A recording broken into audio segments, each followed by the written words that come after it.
So what we're going to do is everybody will, every couple of feet, grab part of the ribbon and march along with that.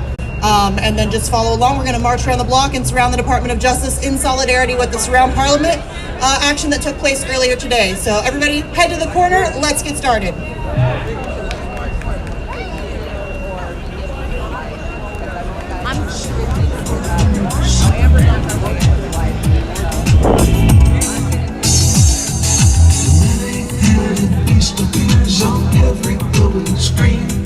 It speaks of love with words of hate.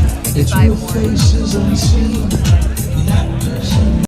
Good morning, everybody. We are here at the Department of Justice, where there are actually lots of people. And the reason I say that like that is sometimes this issue hasn't brought out as many folks, but today there's a lot of people out here in front of the Department of Justice demanding that the Biden administration, the DOJ, free Julian Assange and not have him extradited to the United States. And so this is sort of in solidarity with an event that's taking place in London, where groups actually held this kind of surround the Parliament event for the same demand. So they're getting ready to do something similar here. Then a lot of speakers, including the Green Party presidential candidate Jill Stein, the Libertarian Party vice presidential candidate Spike Cohen, Ben from Ben & Jerry's, journalist Chris Hedges, and several others.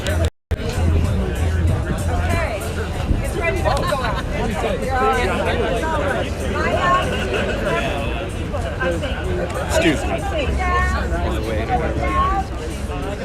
I'll get them going down. Great photographer, great photographer.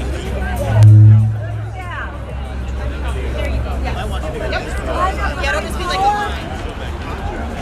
That could be your lead part Yellow. right there. So they're going to We're going on the sidewalk. So we'll leave in the street. She'll need to come down on the ramp. She's our lead. We'll bring her out now, huh? Yeah. Want to bring her to the lead? And we'll get you started.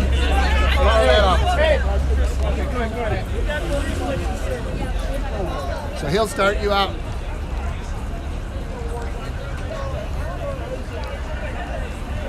Hey. Hey. Let this lady right here come in front of you. She's the leader. I think I know that guy. Come on, ma'am. Come on. They just walked back from the second gate.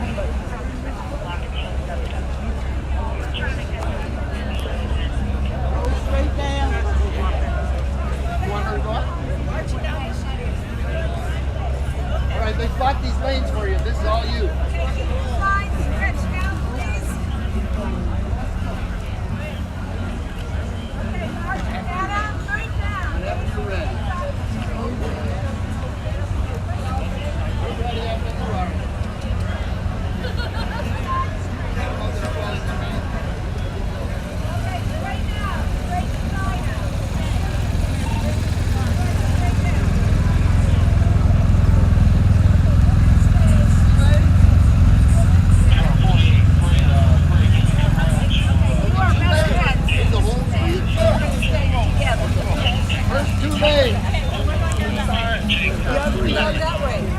Stretch out the banner for a photo.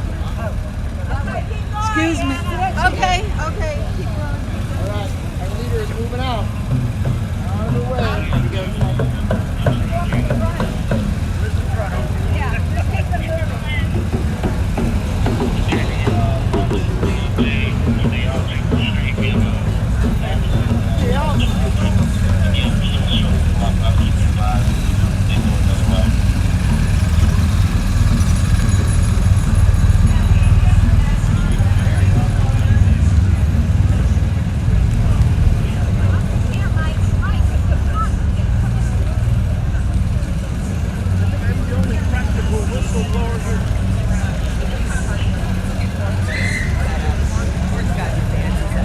Whoops, sorry.